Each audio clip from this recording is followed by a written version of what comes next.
byte array is one of the two data types supported by the AVM.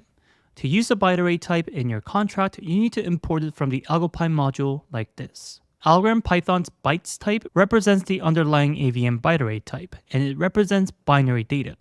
If you want to represent UTF-8 data, use Algorand Python's string type. To instantiate a byte type, you can do so by wrapping byte literals with the bytes class like this. If you provide no argument, it defaults to an empty value. Empty byte is false, and non-empty bytes are true. Like Python's bytes, Algorand Python bytes are immutable, so augmented assignment operators return a new value. So for example, if you assign the data variable to the ABC variable, they point to two different bytes.